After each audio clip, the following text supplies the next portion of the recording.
warahmatullahi wabarakatuh.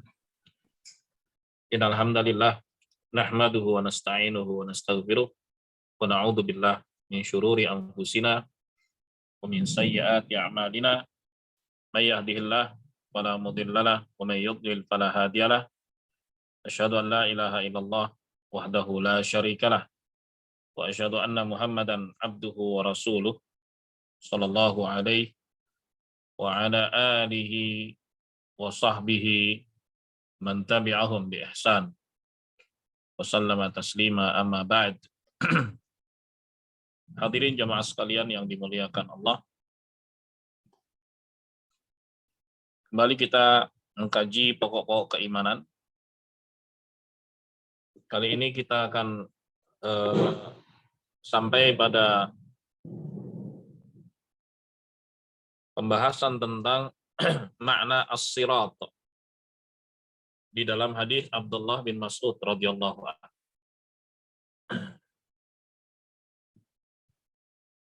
Kita masuki hadis yang ke-79. Qala al-mu'allif rahimahullah wa 'an ibni Mas'udin radhiyallahu an anna Rasulullah sallallahu alaihi wasallam qala daraballahu mathalan siratan mustaqima. Rasulullah sallallahu alaihi wasallam bersabda, Allah Subhanahu wa taala memberikan permisalan sebuah jalan yang lurus. Wa ana jambatai sirati surani. Di kedua tepi jalan yang lurus tersebut terdapat pagar. Fihima abwabun mufattahatun. Di pagar-pagar tersebut ada pintu-pintu yang terbuka. Wa 'alal abwabi suturun murkhatun. Sementara di setiap pintunya itu tertutup oleh tirai. Wa inda ra'sis sirati da'in. Sementara di ujung jalan yang lurus itu ada dai yang menyeru, istaqimu 'alas sirati. Hendaknya kalian lurus, istiqamah di atas jalan yang lurus ini. Wala ta'wajju. Jangan kalian belok kanan, belok kiri. Jangan kalian menyimpang darinya. Wa fawqa dzalika da'in yad'u. Kullama hamma 'abdun ayyaftaha syai'an min tilkal abwabi qala waihak la taftahu. Ya. Dan di atas penyeru tadi, ya, setiap kali hamba ingin mengintip, membuka sedikit dari tirai yang menutup pintu tersebut, maka dia mengingatkan, "Oi, jangan dibuka. Fa innaka in fatahtahu talijhu." Sebab jikalau engkau membukanya, pasti engkau akan tergoda dan masuk ke dalamnya.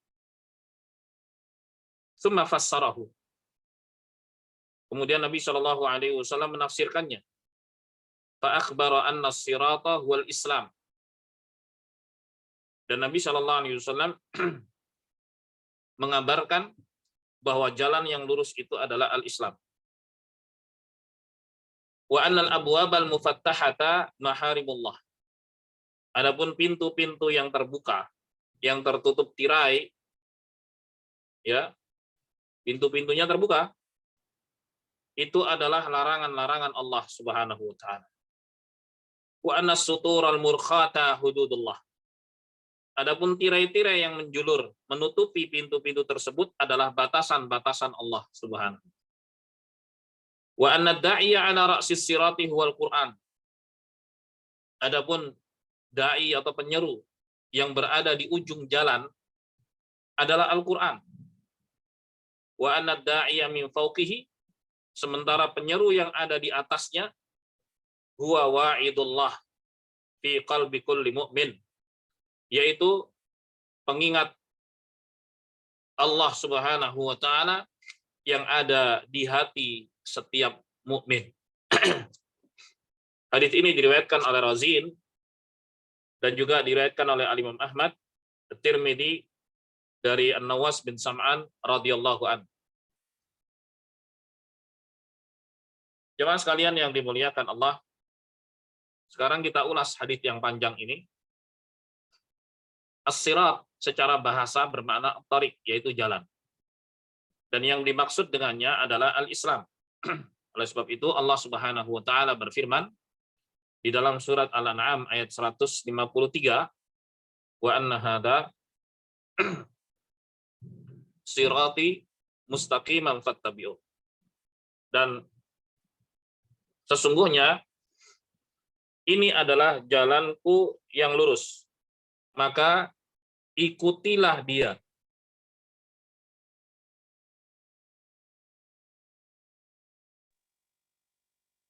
Al-An'am 153. Ya. Jadi al-Islam itu merupakan jalan yang mengantarkan kepada Allah Subhanahu wa taala. Maka barang siapa yang ingin sampai kepada keridhaan Allah, sampai kepada jannah, maka dia harus mengikuti jalan yang mengantarkan kepadanya. Dan jalan itu adalah al-Islam. Dan itulah yang disebut dengan siratullah, jalan Allah Subhanahu wa taala. Akan tapi dengan hikmah Allah Subhanahu wa taala, Allah menjadikan di kedua tepi jalan yang lurus tersebut ada pintu-pintu yang terbuka di kanan maupun di kiri. Nah, di setiap pintu itu tertutup oleh tirai yang menjulur. Dan pintu-pintu ini adalah pintu-pintu fitnah, pintu-pintu kejelekan, pintu-pintu kejahatan. Barang siapa yang mengintipnya, membukanya, pasti dia akan tergoda dan akhirnya masuk ke dalamnya. Dan dia berarti telah keluar dari jalan yang lurus. Ya. Demikianlah dalam surat Al-An'am 153 tadi, wa anna hadza sirati mustaqiman fattabi'uh. Inilah jalanku yang lurus, maka ikutilah dia. Wa la tattabi'us subula. Dan janganlah kalian mengikuti jalan-jalan yang lain yang ada di kanan ataupun yang ada di kiri, fatafarraqu bikum an sabilih, sehingga membuat kalian tercerai-berai dari jalan Allah Subhanahu wa taala yang lurus. Ya. Hadirin sekalian jamaah yang dimuliakan Allah.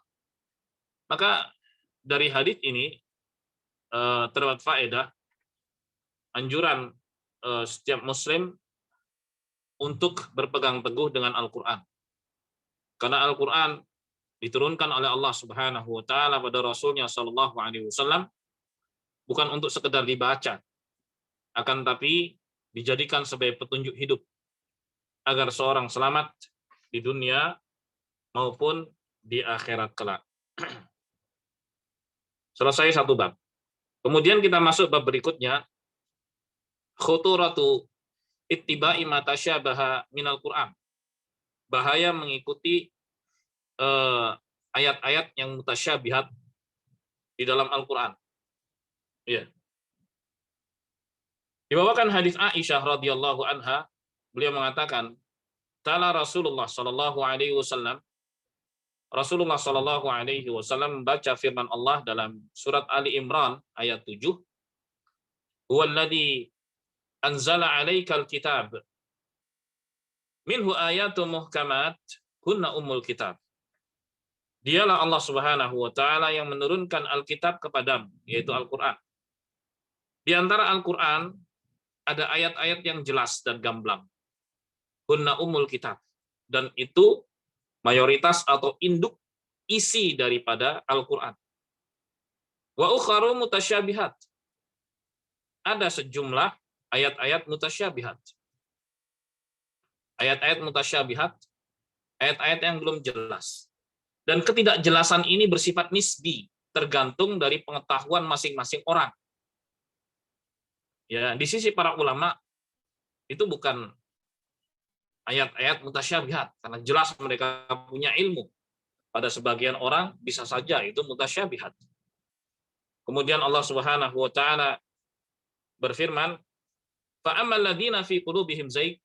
Adapun orang-orang yang di dalam hatinya terdapat kecenderungan penyimpangan, fayattabi'una ma tasyabaha min. Mereka akan mengikuti ayat-ayat mutasyabihat yang enggak jelas. Ibtigha al-fitnah wa ibtigha ta'wilih. Karena mereka ingin berbuat kegaduhan dan mereka ingin menafsirkan semaunya sendiri. Wa ma ya'lamu ta'wilahu illallah. Padahal tidak ada yang tahu takwilan atau tafsirannya kecuali Allah Subhanahu wa taala warasikhuna fil ilm, dan orang-orang yang kokoh ilmu agamanya. Jamaah sekalian yang dimuliakan Allah, setelah membacakan ayat ini, kemudian Rasulullah Shallallahu Alaihi Wasallam mengatakan, fa idza ra'aitumul ladina yattabi'una ma tasyabaha min faulaika alladziina samallah fahdaruhum. Apabila kalian melihat orang-orang yang mengikuti ayat-ayat mutasyabihat, maka mereka adalah orang-orang yang disebut oleh Allah sebagai orang-orang yang hatinya menyimpang. Maka berhati-hatilah dari mereka. Hadis sahih diriwayatkan oleh Al-Imam Al-Bukhari dan Al-Imam Muslim di dalam sahih keduanya. Iya. Jemaah sekalian yang dimuliakan Allah, sebagai contoh, ya, sebagai contoh kasus ini dalam surat An-Nisa ayat 93 dengan surat Al-Hujurat ayat 9. Perhatikan. Kata Allah Subhanahu wa taala dalam An-Nisa 93, "Wa may yaqtul mu'mina muta'ammidan fajazaohu jahannamu khalidan fiha. Wa ghadiballahu 'alaihi wa la'anahu wa 'adda lahu 'adaban 'azima." Barang siapa yang membunuh seorang mukmin dengan sengaja, maka balasannya adalah jahanam dan dia kekal di dalamnya selamanya. Allah murkai dia, Allah laknat dia, dan Allah siapkan baginya siksaan yang sangat pedih. Ini mengesankan bahwa pembunuh itu kafir, keluar dari Islam, dan kekal di neraka. Baik, perhatikan ayat ini ya. Kan begitu. Akan tetapi kalau kita kembalikan dalam surat Al-Hujurat ayat 9. Wa in ta'ifatani minal mu'minina iqtatalu fa aslihu bainahuma. Apabila ada dua kelompok mukminin yang perang saudara, perselisihan di antara mereka, kemudian terjadilah perang saudara. Kata Allah, fa aslihu bainahuma. Maka damaikan mereka. Ya. Namanya perang saudara pasti ada korban. Pasti ada korban. Sementara Allah Subhanahu wa taala menyebut di sini dua kelompok yang perang saudara itu sebagai mukminin. Tidak disebut kafir. Oke. Nah, berarti ayat ini menunjukkan bahwa pembunuhan itu tidak termasuk kategori kufur akbar yang membuat pelakunya murtad keluar dari Islam. Akan tetapi kategorinya adalah kufur asghar. Ya. Dalilnya adalah hadis Nabi Shallallahu Alaihi Wasallam yang diriwayatkan Al-Bukhari dan Muslim, la tarji'u ba'di kuffaran yatribu ba'dukum riqaba ba'din. Janganlah kalian mundur kembali menjadi kafir. Seperti apa? Kalian memerangi sebagian yang lainnya. Baik. Maka membunuh seorang mukmin dengan sengaja adalah kekufuran. Iya, disebut kufuran. Tapi kekufuran itu ada dua. Ada kufur akbar yang membuat seorang murtad keluar dari Islam. Ada kufur asghar yang belum sampai membuat pelakunya keluar dari Islam. Dalilnya adalah Al-Hujurat ayat 10, lanjutan dari ayat tadi. Setelah diperintahkan untuk mendamaikan dua kelompok mukminin yang sedang berperang, kata Allah, innamal mu'minuna ikhwah. Allah sebut mereka yang saling berperang. Pasti ada korban di situ. Allah mengatakan hanya saja orang-orang yang beriman itu bersaudara. Fa aslihu baina akhawaikum. Perhatikan. Maka damaikanlah di antara saudara-saudara kalian. Walaupun ada korban mati. Ya. Jemaah sekalian yang dimuliakan Allah. Jadi dari sini jemaah sekalian yang dimuliakan Allah, orang-orang yang mengerti dalil-dalil Al-Qur'an ataupun As-Sunnah tidak sembarangan. Bukan hanya sekedar ambil comot satu ayat kemudian langsung dijatuhkan vonis dan hukuman. Ya. Seperti orang-orang Khawarij menjadikan An-Nisa ayat 93 ini sebagai dalil bahwa pelaku dosa besar itu kafir dan kekal di neraka. Ya. Ini yang dimaksud dengan ayat-ayat mutasyabihat. Ayat-ayat yang butuh penjelasan ayat yang lain, butuh penjelasan hadis dari Nabi Shallallahu Alaihi Wasallam. Begitu. Adapun ayat-ayat muhkamat, ayat-ayat yang jelas dengan sendirinya, secara mandiri jelas maknanya. Seperti wa'budullaha wa la tusyriku bihi syai'a. Beribadahlah kepada Allah dan janganlah kalian sekutukan Allah dengan apapun. Clear? Ya. Kemudian larangan untuk mendekati zina, wala taqrabuz zina. Clear? Dan seterusnya.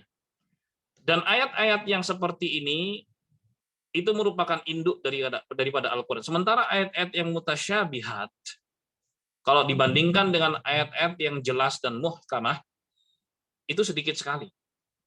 Contohnya seperti tadi. Antara An-Nisa 93 kemudian dibandingkan dengan Al-Hujurat 9 dan 10.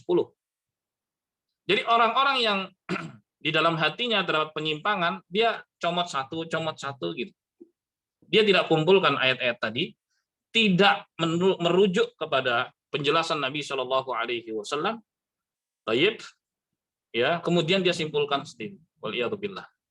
Maka orang yang seperti ini adalah orang yang disebut oleh Allah Subhanahu Wa Taala sebagai orang yang sesat. Contoh lagi, ada pernyataan. Coba cek di dalam Al-Quran, memang ada penyebutan sholat 5 waktu. Kan nggak ada tuh sholat 5 waktu. Perintah-perintah sholat secara umum saja. Ini orang bikin gaduh. Sempat kan bikin gaduh beberapa waktu yang lalu terkait hal tersebut. Ya. Padahal perkara sholat telah dijelaskan oleh Nabi Shallallahu Alaihi Wasallam secara detail, baik dari sisi waktunya, ya, maupun teknis pelaksanaannya. Bahkan Nabi mengatakan, "Shallu kama ra'aitumuni usolli." Salatlah kalian sebagaimana kalian melihatku salat. Dan ini orang mengatakan ya untuk bikin gaduh saja, bahwa nggak ada penjelasan tentang sholat 5 waktu di dalam Al-Quran. Subhanallah. Ya, itu contohnya. Kita bisa mengetahui siapa orang-orang yang memiliki penyimpangan dan ingin membuat kegaduhan. Ya, Allahumma musta'an. Nah, contoh lain. Surat Al-Baqarah ayat 240 dengan Al-Baqarah ayat 234. Kata Allah Subhanahu wa taala dalam surat Al-Baqarah 240, "Walladzina yutawaffawna minkum wa yadaruna azwajan wasiyatan li azwajihim mata'an ilal hauli ghaira ikhraj." Dan orang-orang ya yang meninggal dunia dari kalian serta meninggalkan pasangan-pasangan, ya, hendaknya memberikan wasiat kepada pasangan-pasangan mereka mata'an, ya, untuk mut'ah ilal haul selama setahun, ghaira ikhraj, akan tapi tanpa paksaan. Ya, seandainya kita berpegang dengan ayat ini, pasti kita akan mengatakan inna iddatal wafati sanah. Bahwa sungguhnya masa iddah bagi wanita yang ditinggal suaminya itu 1 tahun. Karena clear sekali dalam Al-Baqarah 240. Ya, kalau kita sekedar ambil ayat ini saja, padahal ada ayat lain yang menerangkan. Dalam surat Al-Baqarah 234. Kata Allah, walladzina yutawaffawna minkum wa yadaruna azwaja yatarabbasna bi anfusihinna arba'ata asyhuri wa asyra. Dan orang-orang yang meninggal dari kalian dan meninggalkan istri-istrinya, maka para istri tersebut menjalani masa iddah selama 4 bulan 10 hari. 4 bulan 10 hari. Ya, sebelumnya itu setahun masa iddah, kemudian dihapus oleh Allah Subhanahu wa taala ya menjadi 4 bulan 10 hari. Fatakunu hadil ayat nasikhatan lil ayatil ukhra. Sehingga ayat 234 Al-Baqarah ini menjadi penghapus bagi ayat 240 Al-Baqarah. Jadi yang masa iddahnya asalnya setahun berubah menjadi 4 bulan 10 hari. Sehingga yang dihapus sudah nggak bisa lagi diamalkan. Yang diamalkan adalah yang baru. Ya, yang menghapusnya. Cuma sekalian yang dimuliakan Allah, adapun orang-orang yang menyimpang dia akan ambil sepotong-sepotong. Kemudian dilemparkan di tengah manusia untuk membuat gaduh, untuk membuat bimbang dan sebagainya. Allahumma musta'an. Jamaah sekalian yang dimuliakan Allah. Orang-orang Khawarij, mereka termasuk orang-orang yang menyimpang. Mereka mengambil ayat-ayat yang isinya adalah ancaman-ancaman. Kemudian mereka mengkafirkan kaum muslimin. Dan mereka meninggalkan ayat-ayat yang isinya harapan-harapan kepada Allah Subhanahu wa taala. Seandainya mereka kumpulkan nas-nas yang ada ya seperti yang dilakukan Ahlus Sunnah wal Jamaah, pasti mereka akan selamat dan mendapatkan petunjuk. Sebaliknya kaum Murji'ah, mereka hanya berpegang dengan ayat-ayat yang isinya harapan-harapan pada Allah Subhanahu wa taala dan mereka meninggalkan ayat-ayat yang isinya ancaman-ancaman. Akhirnya mereka tersesat juga. Ini dua kutub yang berseberangan antara Khawarij dengan Murji'ah. Ya, Khawarij ekstrim sampai mereka mengkafirkan sama muslim. Adapun Murji'ah liberal, semaunya sendiri, enggak takut dengan ancaman-ancaman Allah Subhanahu wa taala. Baik. Jadi jemaah sekalian yang dimuliakan Allah, begitulah ciri orang-orang yang menyimpang, dia hanya mengambil secuplik ayat untuk bikin gaduh. Ya, atau ingin menafsirkan ayat-ayat tersebut semaunya sendiri. Tidak mengembalikannya kepada ayat yang lain yang menerangkannya, yang menjelaskannya, tidak mengembalikan kepada petunjuk Nabi Shallallahu Alaihi Wasallam yang menerangkannya dan menjelaskan. Kemudian ayat tersebut ditafsirkan semaunya sendiri.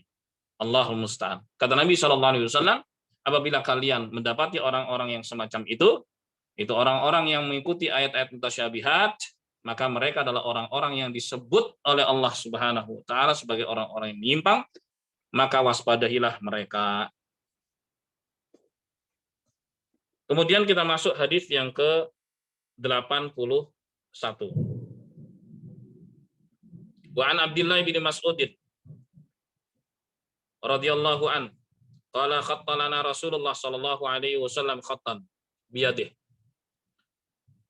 Kata Abdullah bin Mas'ud, semoga Allah meridainya, Rasulullah sallallahu alaihi wasallam menggaris sebuah garis lurus dengan tangannya. Tsumma qala, kemudian beliau bersabda, hadza sabilullah. Ini adalah jalan Allah. Tsumma khatta khattan an yaminih wa an shimalih. Kemudian beliau sallallahu alaihi wasallam menggaris lagi garis di kanan dan di kiri dari garis lurus itu. Di kanan ada kiri gitu kan.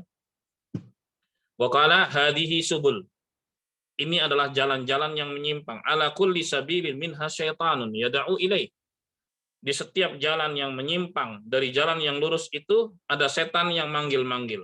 Ayo kemari, ayo kemari. Wa qara'a.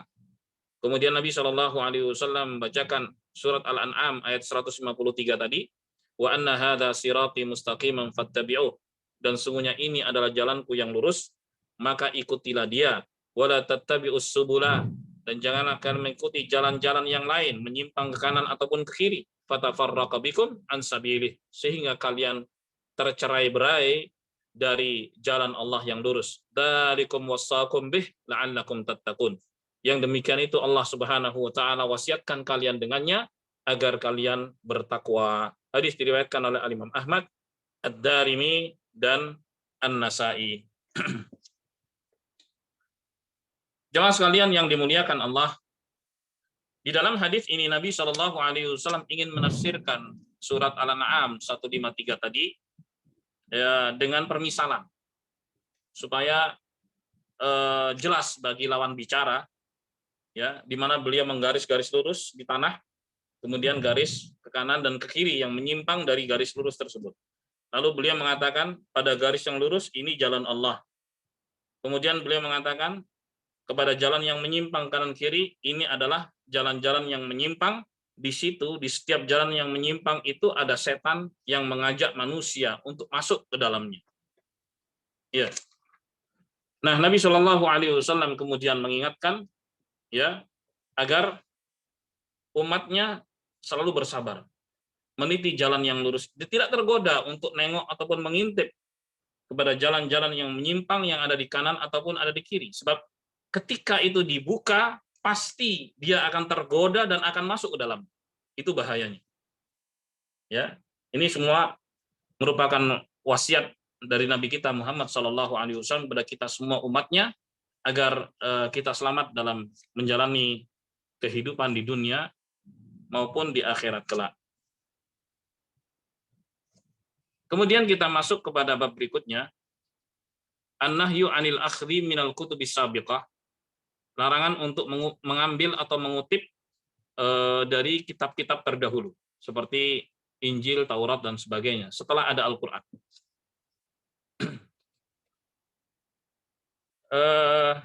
Dalam bab ini dibawakan hadis dari Abu Hurairah radhiyallahu an, beliau mengatakan kana nasun min ashabin Nabi sallallahu alaihi wasallam yaktubuna minat Taurah. Dahulu ada sejumlah sahabat Nabi sallallahu alaihi wasallam menulis sebagian Taurat, ditulis disalin gitu kan. Fadzakaru dzalika li Rasulillah sallallahu alaihi wasallam. Kemudian mereka menyampaikan hal itu pada Rasulullah sallallahu alaihi wasallam. Ya. Faqala, kemudian Rasulullah merespon, inna ahmaqal humqi, sesungguhnya yang paling dungu, kata beliau, wa adallad dalalah, dan yang paling sesat adalah qaumun ragibu amma jaa bihi nabiyuhum ila nabiyyi ghairi nabiyyihim, ila nabiyyin ghairi nabiyyihim, adalah orang-orang yang enggak suka dengan ajaran yang dibawa oleh nabi mereka dan beralih kepada nabi selain nabi mereka tersebut. Rasulullah mengatakan, keras sekali nih, sesungguhnya orang yang paling dungu, orang yang paling sesat adalah orang yang enggak suka dengan ajaran nabinya, kemudian mengambil ajaran nabi yang lain. Wa ila ummatin ghairi ummatihim, dan dia mengambil dari umat yang lain. Disebut orang yang paling dungu dan yang paling sesat. Ya, tsumma anzalallah. Kemudian Allah Subhanahu wa taala turunkan ayatnya Al-Ankabut 51.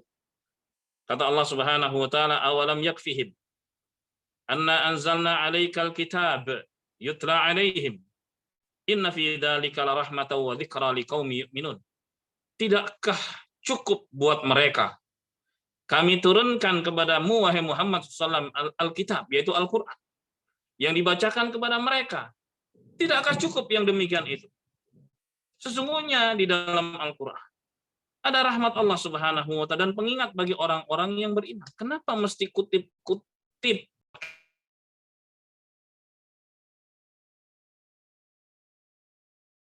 yang dimuliakan Allah? Kenapa kutip-kutip kitab yang lain? Rawahul Ismaili fi Mu'jamih wa Ibnu Marduyah. Hadisnya diriwayatkan oleh Ismaili dalam Mu'jamnya dan Ibnu Marduyah. Jemaah sekalian yang dimuliakan Allah. Dalam hadis ini terdapat larangan untuk mengambil atau mengutip dari Taurat ataupun Injil dan kitab-kitab terdahulu. Karena dengan kedatangan Al-Quran, kitab-kitab tersebut sudah tidak dipakai lagi. Sesuatu yang sudah nggak dipakai, nggak diamalkan. Ya, nggak diamalkan. Sudah ada Al-Quran. Apalagi di antara sifat Al-Quran, musaddiqal lima, membenarkan kitab-kitab sebelum. Jadi syariat ini cukup. Ya. Wa hadhihi syara'in ma kanat liman qablana. Adapun syariat-syariat yang ada dalam kitab-kitab sebelumnya untuk orang-orang sebelum kita. Wa qad intahat bi syariatina, dan sudah selesai dengan datangnya Al-Qur'an, dengan syariat kita. Fa syari'atuna hiyal hakimah wa hiyal muhaiminah. Ya, syariat kita itulah yang jadi pegangan. Ya. Wa rasuluna huwa khatamur rusul. Sementara Nabi kita Muhammad sallallahu alaihi wasallam adalah penutup para nabi, para rasul. Wa tajibu ta'atuhu ala kulli makhluqin minal jin wal ins. Ya, wajib untuk mentaati beliau sallallahu alaihi wasallam ya bagi setiap makhluk, jin maupun manusia. Apakah Yahudi ataukah Nasrani. Oleh sebab itu Nabi sallallahu alaihi wasallam mengatakan, "Walladzi nafsi biyadihi. Lau anna Musa kana hayyan ma wasi'ahu illa ayat ba'ani." Demi yang jiwaku ada di tangannya, seandainya Musa masih hidup, maka tidak ada celah kecuali harus ikut aku. Dalam hadis yang lain, Nabi Shallallahu Alaihi Wasallam mengatakan, ya, demi Allah, la yasma'u bi min hadil ummah Yahudiyun wala Nasraniyun thumma lam yu'min billadzi ursiltu bihi kana min ahlin nar. Tidaklah mendengar tentang diriku apakah dia seorang Yahudi ataukah dia seorang Nasrani, kemudian dia tidak beriman dengan apa yang aku bawa, pasti dia termasuk penduduk neraka. Artinya kalau dia ngaku beriman kepada Allah, beriman kepada para nabi, para rasul, maka dia harus beriman kepada Nabi Muhammad Shallallahu Alaihi Wasallam. Harus, ya. Bahkan para nabi, para rasul pun seandainya masih hidup di saat Nabi Muhammad Shallallahu Alaihi Wasallam itu diutus, maka Allah perintahkan mereka untuk membela dan membantu dakwah Nabi Muhammad Shallallahu Alaihi Wasallam. Bahkan Nabi Isa alaihissalam nanti di akhir zaman akan turun, itu bukan membawa ajaran beliau, akan tapi mengikuti ajaran Nabi Muhammad Shallallahu Alaihi Wasallam. Dalam surat Ali Imran ayat 81, Allah Subhanahu Wa Taala berfirman, Wa id akhadallahu mitsaqan nabiyyina lama ataitukum min kitabi wa hikmatin thumma ja'akum rasulun musaddiqul lima ma'akum la tu'minun nabihi wa la tansurunnah. Dan ingatlah ketika Allah Subhanahu wa taala mengambil janji para nabi. Ya, ketika aku berikan kepada kalian berupa kitab dan hikmah. Kemudian datang kepada kalian seorang rasul. Itu isi janji Allah kepada para nabi. Ya, aku berikan kepada kalian kitab dan hikmah. Kemudian datang kepada kalian seorang rasul, yaitu Muhammad sallallahu alaihi wasallam, yang membenarkan apa yang ada pada kalian. Maka kalian harus beriman dengan rasul tersebut, dan kalian harus bela rasul tersebut. Siapa? Nabi Muhammad sallallahu alaihi wasallam. Tuh. Itu levelnya para nabi, para rasul. Seandainya masih hidup, ya, dan Nabi Muhammad diutus, maka mereka harus beriman kepada Nabi Muhammad sallallahu alaihi wasallam dan membela Nabi Muhammad sallallahu alaihi wasallam. Kemudian kata Allah, qala aqarartum wa akhadtum ala dzalikum isri? Apakah kalian mau berikrar dan mau mengambil dan memegang janjiku?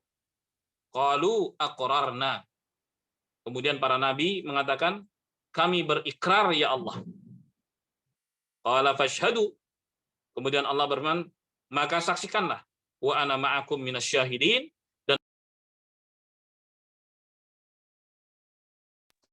Jemaah sekalian yang dimuliakan Allah.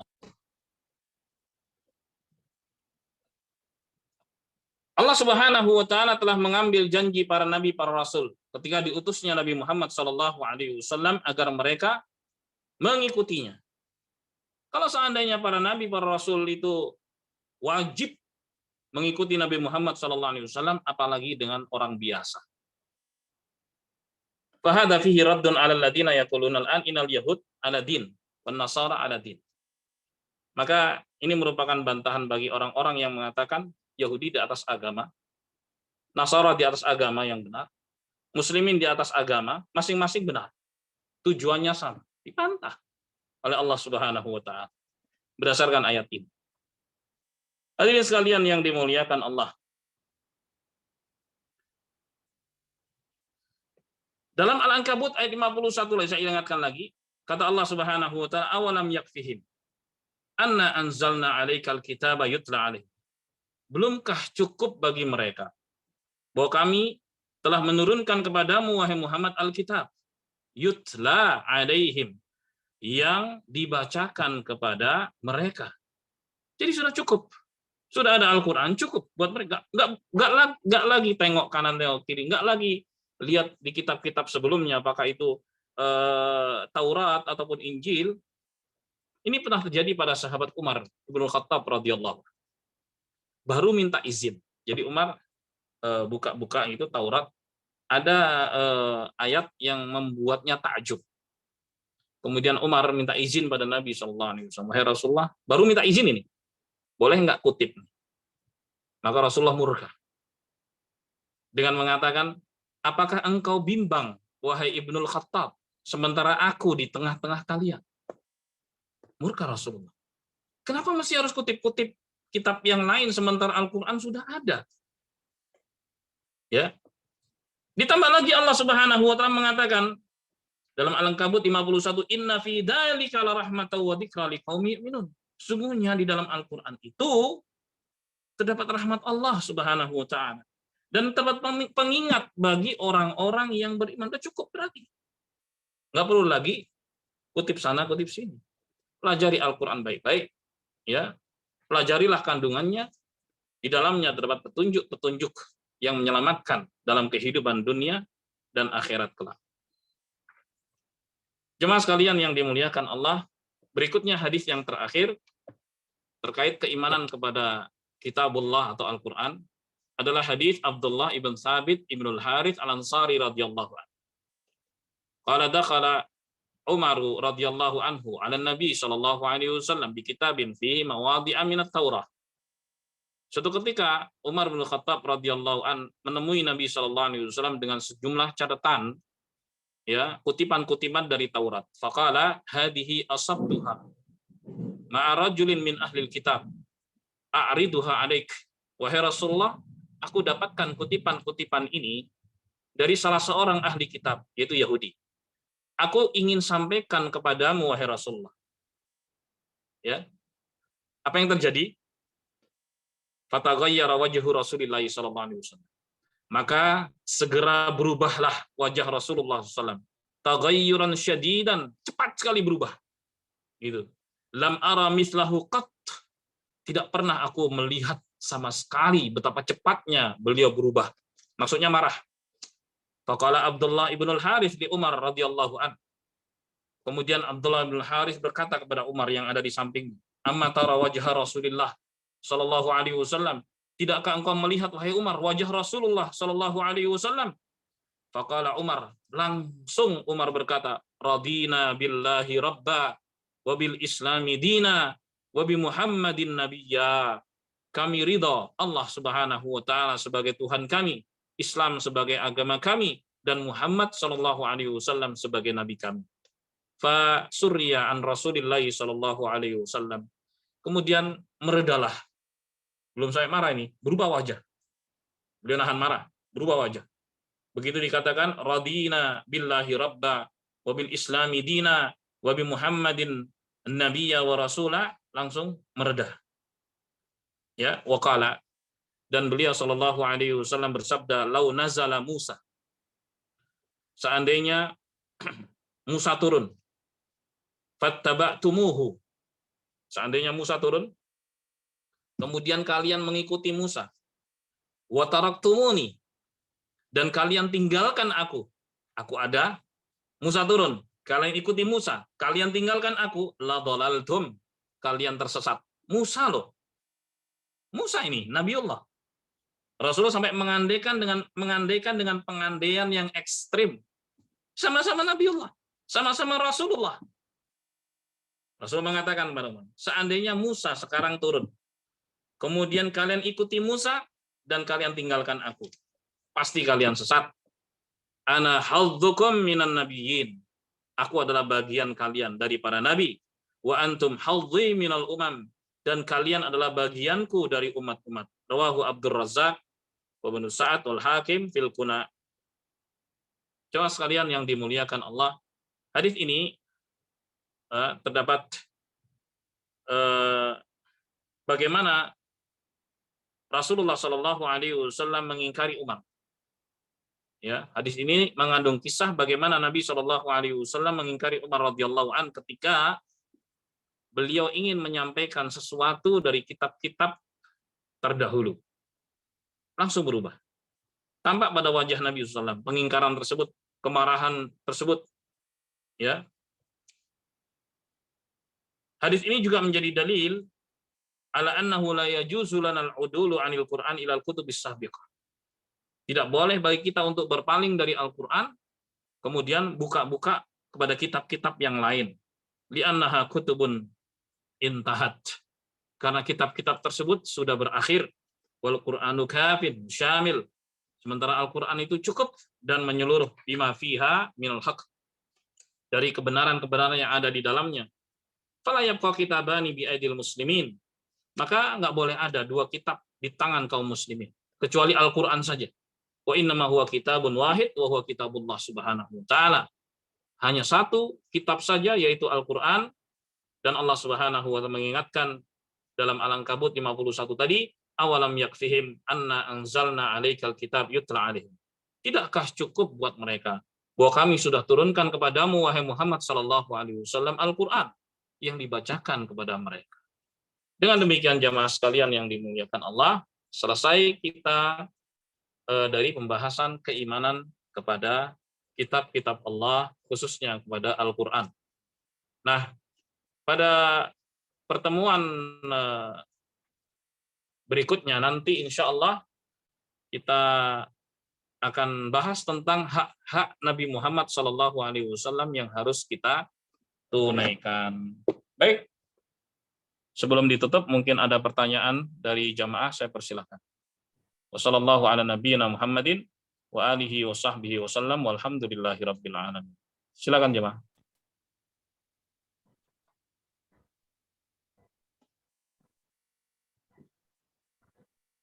Ada pertanyaan? Silakan Mas Nawawi.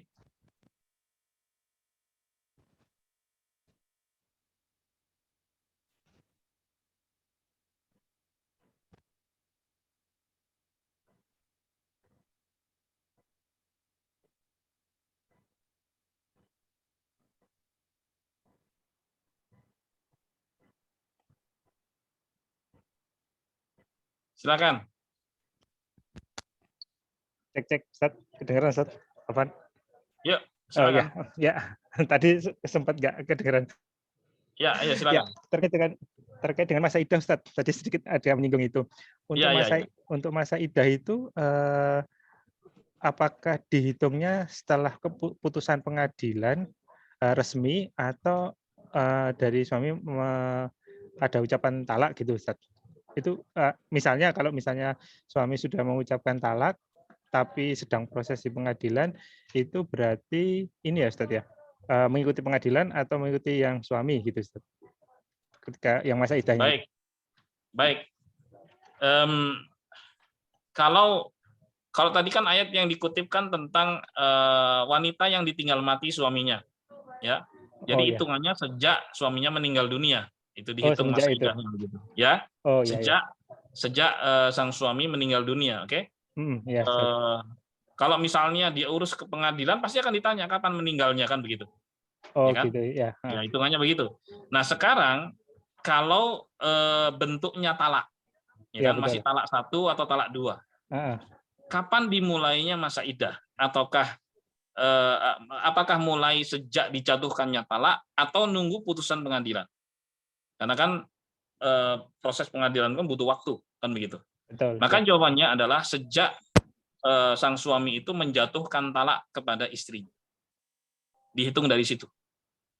Kalau misalnya suaminya itu masih ada niat gitu Ustadz, ada niat sudah mendaftarkan ke pengadilan agama, misalnya gitu itu, tapi memang belum keluar ucapan Hmm? talak itu, dia Hmm? intinya menunggu nanti kalau misalnya keputusan pengadilan memang sudah menyatakan oke, misalnya gitu itu udah nggak bisa didamaikan, itu berarti mulai dari keputusan pengadilan itu lah, Ustadz. Begini, kalau memang ketika sedang proses itu sudah ada perdamaian, yaitu rujuk, dan rujuk itu hak daripada suami. Kalau talak 1 kan masih ada hak tuh untuk merujuk, ya kan? Misalnya begitu talak 1 didaftarkan ke pengadilan, oke? Kemudian di tengah proses itu tiba-tiba rujuk, udahlah rujuk gitu. Ya udah rujuk.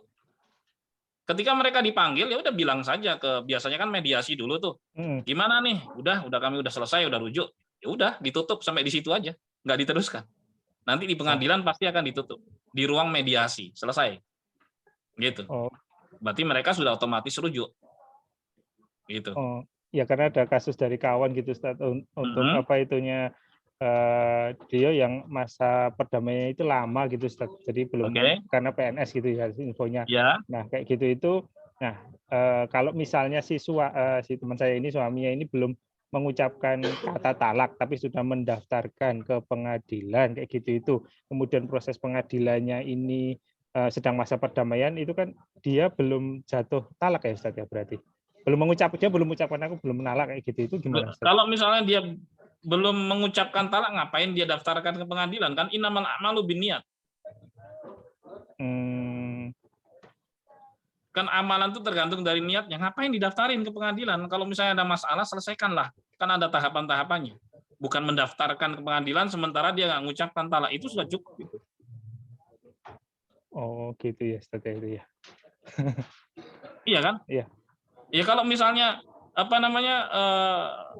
nggak kepingin menjatuhkan talak, ya selesaikan baik-baik. Kan ada prosesnya. Bisa mendatangkan masing-masing keluarga, ada diskusi di situ, atau mendatangkan ahli ilmu untuk diurai masalahnya. Demikian. Oh baik Mas Ustaz. Nawawi. Ya Ustaz. Dari jamaah lain, ini ada pertanyaan Ustaz. Ya silakan. Saya dari chat ini, Assalamualaikum Ustaz. Apabila kita mendengar kisah Israiliyat, apakah perlu kita mempercayai atau tidak? Syukran Ustaz. Baik, Nabi Shallallahu Alaihi Wasallam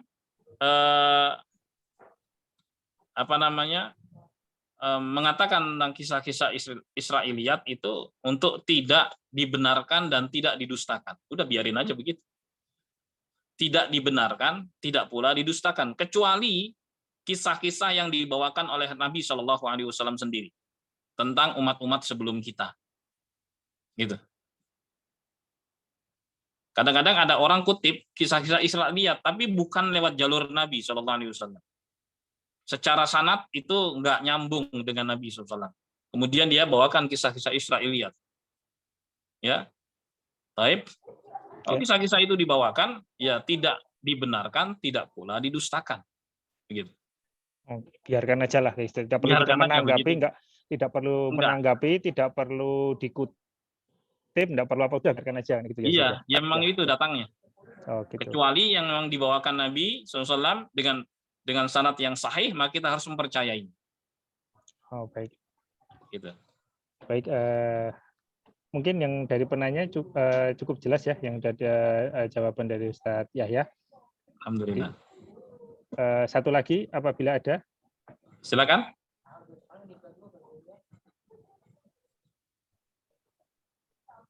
Baik, kelihatannya tidak ada Ustadz. Kami minta Ustadz dapat mengakhiri kajian ini dengan doa. Semoga Allah memberkati. Alhamdulillah. Alhamdulillah. Terima kasih. Semoga bermanfaat dan kurangnya mohon maaf. Semoga Allah selalu memberikan taufik hidayah pada kita semua. dan menyelamatkan kita di dunia maupun di akhirat. Amin ya rabbal Amin ya alamin. amin. Subhanakallahumma bihamdik, asyhadu an la ilaha illa anta, astaghfiruka wa atubu ilaik. Assalamualaikum warahmatullahi wabarakatuh. Terima kasih. Waalaikumsalam warahmatullahi wabarakatuh. Syukran Ustaz Yahya. Syukran, jazakallah. Barakallahu fikum Ustaz. Ya, ya. Terima kasih. Baik, kajian kita akhiri. Assalamualaikum warahmatullahi wabarakatuh. Waalaikumsalam.